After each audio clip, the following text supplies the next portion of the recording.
Hello everyone, नमस्कार। स्वागत है आप सभी का मेरे चैनल पॉलिटिकल साइंस विद सफलता में। आज हम लोग पॉलिटिकल सिस्टम अप्रोच पढ़ेंगे, जो कि कंपैरेटिव पॉलिटिक्स का एक टॉपिक है। हम जानेंगे कि सिस्टम क्या होता है और कंपैरेटिव पॉलिटिक्स में सिस्टम अप्रोच को क्यों यूज किया गया। ठीक है, तो सबसे पहले व्यवस्था सिद्धांत का प्रयोग या सिस्टम अप्रोच का यूज किया गया लुडविग बर्टलाम्फी के द्वारा। एक जीव शास्त्री थे, बायोलॉजी से संबंधित थे। ठीक है, 1920 में इन्होंने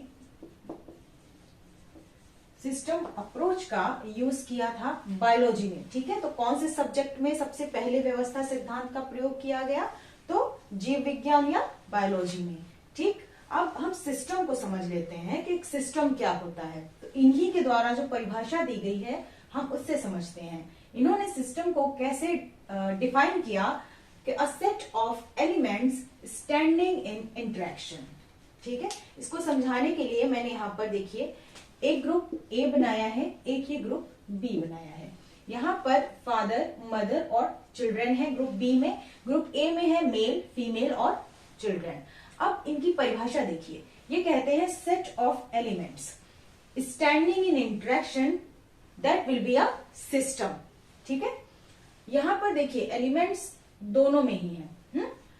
लेकिन आगे उन्होंने क्या कहा कि स्टैंडिंग इन इंटरेक्शन, यानी कि एक ऐसा ग्रुप होना चाहिए जिसके एलिमेंट्स में कुछ रिलेशन हो और कुछ इंटरेक्शन हो। ठीक है, जब आपस में रिलेट करेंगे एलिमेंट्स, ठीक है, तभी तो वो इंटरेक्शन करेंगे आपस में। एक दूसरे पर प्रभाव, एक दूसरे के डिसीजंस का और एक्ट्स का प्रभाव कब पड़ेगा? जब एक रिलेशन होगा। यहाँ पर अगर हम देखें तो ये मेल कौन है नहीं पता, ये फीमेल कौन है ये भी नहीं पता, किसके बच्चे हैं नहीं पता। ठीक है, एलिमेंट्स है लेकिन ये इंटरेक्शन या इनमें कोई रिलेशन नहीं है। जबकि ग्रुप बी में हम देख रहे हैं कि ये एक रिलेशन बन रहा है और इनके डिसीजंस का यहाँ पर इम्पैक्ट पड़ेगा और इनके एक्ट्स का यहाँ पर इम्पैक्ट पड़ेगा। ठीक है, तो इस तरीके से ये एक सिस्टम हो गया। ठीक है, और ये किस टाइप का सिस्टम है? तो ये एक फैमिली सिस्टम है। ठीक है, ये एक फैमिली सिस्टम है। और जहां पर इसकी बात हम करें तो ग्रुप ए ये सिस्टम नहीं होगा। ठीक है, तो अब सिस्टम क्या है ये आप समझ गए ना, कि set of elements standing in interaction. Interaction होना चाहिए एलिमेंट्स के बीच में। अब कंपैरेटिव पॉलिटिक्स में हमें सिस्टम अप्रोच की जरूरत क्यों पड़ी, हम इसको जान लेते हैं। तो देखिए, जब हमने ट्रेडिशनल अप्रोचेस पढ़े हैं, तो जैसे हिस्टोरिकल अप्रोच हो गया या लीगल फॉर्मल अप्रोच था या हमने इंस्टीट्यूशनल अप्रोच पढ़ा, हम उसमें क्या देख रहे थे कि उसमें हम ये जो एलिमेंट्स है ना, हम इनकी स्टडी कर रहे थे। ठीक है, जैसे कॉन्स्टिट्यूशन, डिफरेंट कंट्रीज के कॉन्स्टिट्यूशन की हमने स्टडी की, फिर हमने रिजल्ट निकाला।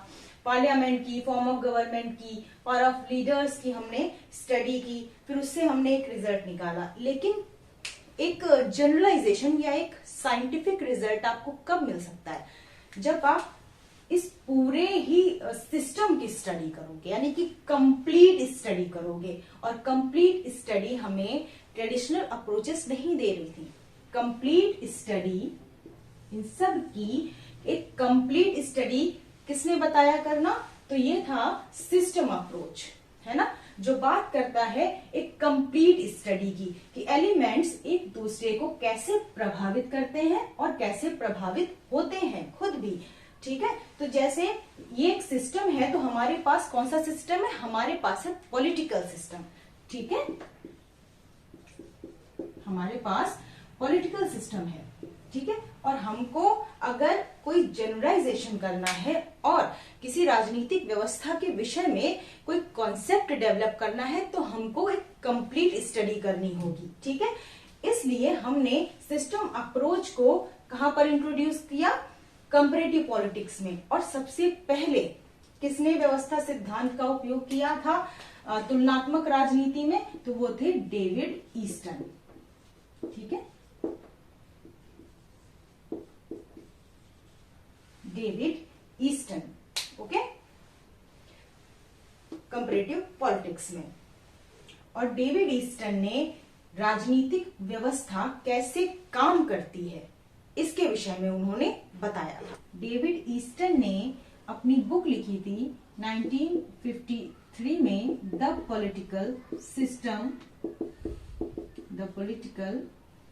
सिस्टम, जिसमें उन्होंने एक राजनीतिक व्यवस्था कैसे काम करती है, किस प्रोसेस से काम करती है, वो उन्होंने बताया था कि कैसे एक राजनीतिक व्यवस्था एक सोशल पॉलिसी बनाने से लेकर के उसको लागू करने तक किस तरह काम करती है, उन्होंने अपनी इस बुक में बताया था। ठीक है, और उन्होंने राजनीतिक व्यवस्था का फंक्शन क्या होता है कैसे डिफाइन किया था, उसको देख लेते हैं। उन्होंने क्या बोला था कि पॉलिटिकल सिस्टम का क्या फंक्शन है कि वो अथॉरिटेटिव एलोकेशन ऑफ वैल्यूज, यानी कि वो क्या करती है, अथॉरिटेटिव एलोकेशन करती है किसका, वैल्यूज का, यानी मूल्यों का आधिकारिक आवंटन।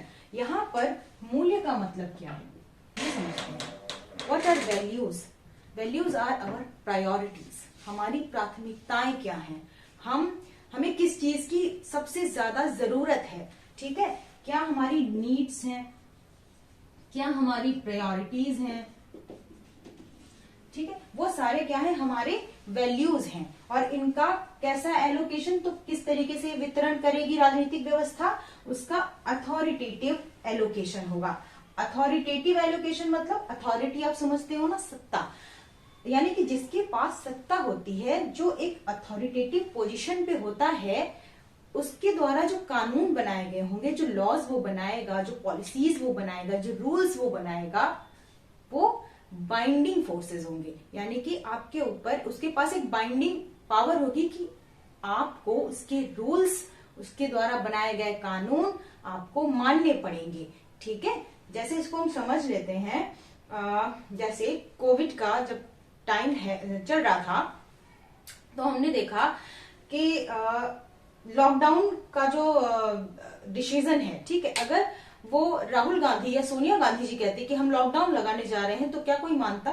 नहीं मानता ना। लेकिन मोदी जी ने कहा कि हम इस डेट से इस डेट तक हम लॉकडाउन लगाएंगे, तो फिर उसको मानना पड़ा ना लोगों को। यानी अथॉरिटेटिव का मतलब हुआ कहीं ना कहीं जब जो कानून उसके द्वारा बनाए गए होंगे अथॉरिटी के द्वारा, उसको आपको मानना पड़ेगा। इसी को हम कहते हैं अथॉरिटेटिव एलोकेशन। जैसे हमारी नीड्स प्रायोरिटीज क्या है, एक यूथ की कि उसे एम्प्लॉयमेंट मिलना चाहिए। ठीक है, यानी कि एम्प्लॉयमेंट अब कौन देगा, जो अथॉरिटी होगी जिसके पास, है ना। जैसे आप किसी भी स्टेट में रहते हो, जैसे मैं उत्तर प्रदेश का एग्जाम्पल लूं, हाँ, तो अगर सत्ता में इस समय किसके पास अथॉरिटी है, योगी जी के पास। ठीक है, लेकिन अगर अखिलेश यादव जी ये कहते हैं कि 1 मंथ के अंदर अंदर हम इस विभाग की भर्ती कराने जा रहे हैं, तो क्या कोई इनको सीरियस लेगा? कोई नहीं लेगा। क्यों? क्योंकि उनके पास अथॉरिटी नहीं है। लेकिन अगर योगी जी यही बात कहते हैं कि हम 1 मंथ के अंदर अंदर आपको ये नौकरी देने जा रहे हैं, आपको मिलेगी, तो फिर आप देखेंगे आपको मिलेगी। क्यों? क्योंकि उनके पास अथॉरिटी है। तो इसी को हम क्या कहते हैं, अथॉरिटेटिव एलोकेशन ऑफ वैल्यूज, जिसको डेविड ईस्टन ने कहा था कि पॉलिटिकल सिस्टम का ये काम होता है। ठीक, अब डेविड ईस्टन ने राजनीतिक व्यवस्था किस तरीके से एक अथॉरिटेटिव डिसीजन लेती है, किस तरीके से पॉलिसी बनाती है, प्रोसेस क्या है उसका, उसको समझाने के लिए उन्होंने सिस्टम अप्रोच का यूज करते हुए एक मॉडल दिया था, जिसको हम क्या कहते हैं, इनपुट आउटपुट मॉडल। हिंदी में इसको कहते हैं निवेश निर्गत मॉडल। ठीक है, इसमें उन्होंने क्या बताया डेविड ईस्टन ने कि एक राजनीतिक व्यवस्था एक एनवायरमेंट में होती है। ठीक है, पर्यावरण में राजनीतिक व्यवस्था काम करती है। ठीक है, अब इस राजनीतिक व्यवस्था का इनपुट क्या है और आउटपुट क्या है। तो इनपुट में डेविड ईस्टन ने 2 चीजें इंक्लूड की। पहली थी डिमांड और दूसरा था सपोर्ट। क्या मतलब है इसका, कि इन्वायरमेंट से हमेशा कुछ ना कुछ लोगों की अपेक्षाएं होती हैं। इन्वायरमेंट में यानी कि पर्यावरण, यानी कि समाज, एक सोसाइटी, एक कंट्री, आप कुछ भी समझ सकते हैं। ठीक है, तो लोगों की कुछ पॉलिटिकल सिस्टम से एक्सपेक्टेशंस होती हैं, कुछ उनकी नीड्स होती हैं, जिसके लिए वो कंटिन्यूअस मांग करते रहते हैं। ठीक है, यानी कि इन्वायरमेंट से हमेशा पॉलिटिकल सिस्टम की तरफ डिमांड आती रहती है। ठीक है, और उसके साथ दूसरा एलिमेंट कौन सा है, सपोर्ट। तो हम सपोर्ट किस तरह पॉलिटिकल सिस्टम को करते हैं, हम सपोर्ट करते हैं पॉलिटिकल सिस्टम को उनके द्वारा बनाए गए डिसीजंस को मान करके हम सपोर्ट करते हैं। हम टैक्स पे करते हैं पॉलिटिकल सिस्टम को, वो भी हमारा सपोर्ट है, ठीक है। और जब हम पॉलिटिकल सिस्टम को अपना सपोर्ट देते हैं, ठीक है, तो पॉलिटिकल सिस्टम क्या होता है, स्ट्रांग बनता है, ठीक है।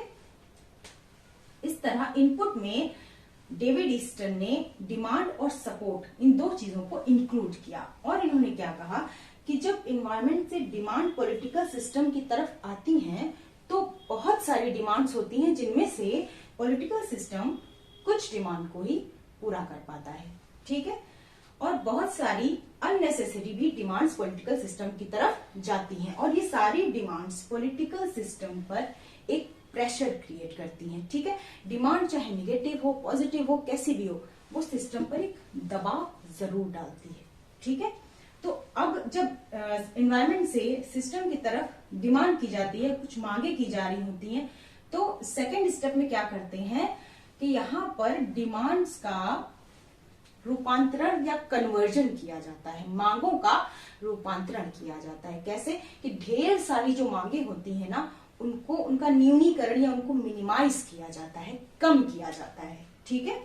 उसके लिए क्या होता है कि जो अननेसेसरी डिमांड्स होती हैं, ठीक है, अनावश्यक मांगे, उनके लिए यहाँ पर पॉलिटिकल सिस्टम ने गेट कीपर्स लगा रखे होते हैं, ठीक है। गेट कीपर्स, द्वारपाल, जो कि अनावश्यक मांग से जो दबाव सिस्टम पे पड़ता है उसको रोकते हैं। कैसे, हम इसको समझ लेते हैं। देखिए, आपने शायद एक केस सुना हो कि भारत में जुडिशरी में किसी ने एक याचिका लेके आया था कोई कि भारत का नाम चेंज होना चाहिए। तो जुडिशरी ने क्या किया था कि उसको तो खारिज किया ही किया था, साथ में पेनल्टी भी लगाई थी कि आप ये किस तरह की डिमांड लेके आ रहे हैं, समय आप जुडिशरी का बर्बाद कर रहे हैं, ठीक है। यानी कि कुछ अनावश्यक मांगे जो उठती हैं, ठीक है, उनको ये गेट कीपर्स ब्लॉक करते हैं। तो गेट कीपर्स में जुडिशरी हो सकती है, आपका पार्लियामेंट हो सकता है, ठीक है, क्योंकि पार्लियामेंट से ही तो एक बिल जाकर के फिर लॉ बनता है ना। तो पार्लियामेंट में हो सकता है हाउसेस का समर्थन ही ना मिले, ठीक है, लोकसभा से पास हो गए, राज्यसभा में नहीं मिले, तो इस तरीके से पार्लियामेंट हो सकता है गेट कीपर्स में, खुद लीडर भी हो सकते हैं, ठीक है, पॉलिटिकल पार्टीज हो सकती हैं। इसको जब आप समझिएगा ना तो इसका एक तरीके से आप एग्जाम्पल में अपने भारत को यानी इंडिया के परिप्रेक्ष्य में इसको देख सकते हैं। बट ये एक जनरलाइजेशन किया गया था, यानी कि बहुत सारी कंट्रीज की पॉलिटिकल सिस्टम को लेकर के इन्होंने ये अज्यूम किया था, ठीक है। तो ये गेट कीपर्स में जब मैं पार्लियामेंट बोलूं तो आप ये मत समझिएगा सिर्फ इंडिया की पार्लियामेंट, ठीक है ना।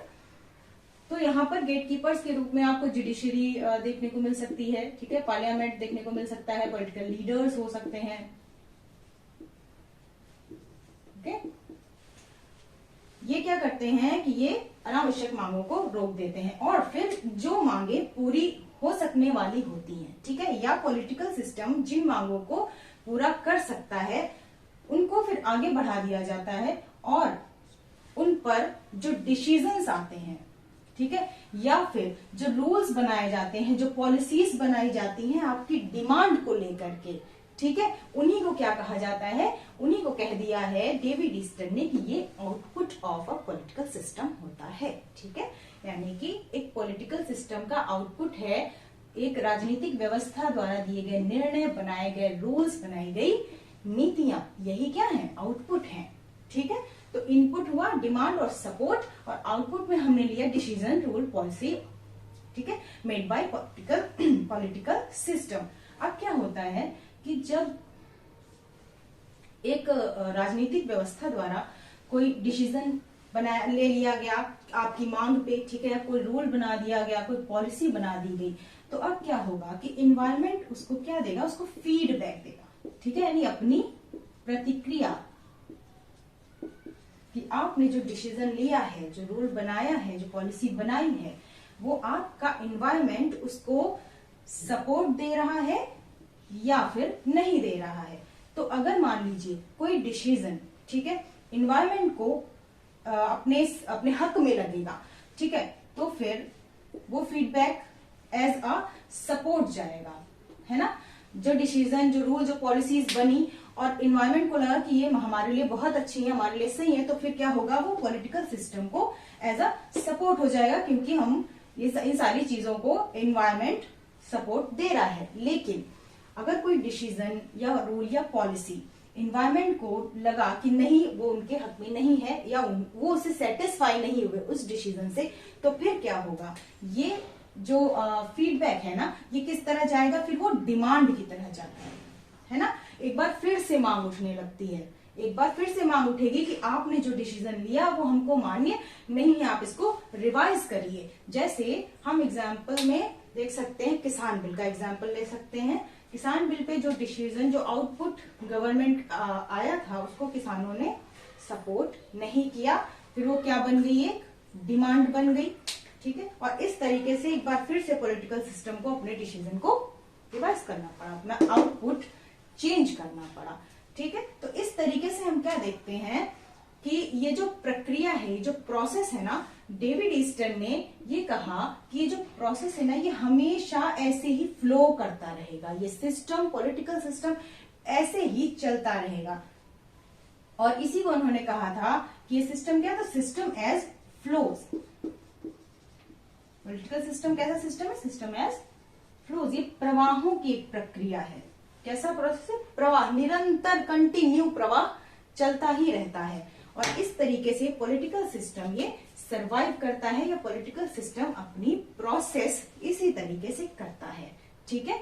ये एक डिसीजन या रूल्स मेकिंग प्रोसेस होती है, जिनके विषय में डेविड ईस्टन ने अपने इनपुट आउटपुट मॉडल में बताया है, ठीक है।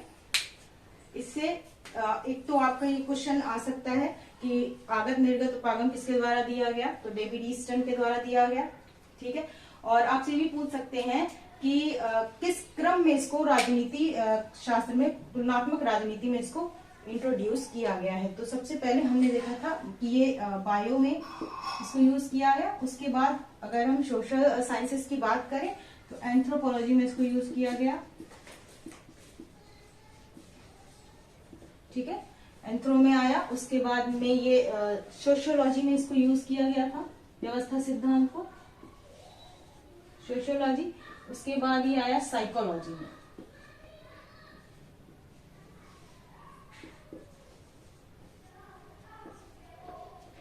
साइकोलॉजी में। और उसके बाद हम देखते हैं कि उसके बाद हमने अडॉप्ट किया इसको पॉलिटिकल साइंस में, ठीक है। तो ये भी क्वेश्चन आपसे कभी कभी पूछ लेता है। तो ये था आपका सिस्टम अप्रोच और आगत निर्गत उपागम, आगत निर्गत मॉडल डेविड ईस्टन का, जो हमने आज पढ़ लिया, ठीक है। और आज के लिए बस इतना ही। अब नेक्स्ट वीडियो में कोई और टॉपिक हम डिस्कस करेंगे, ओके।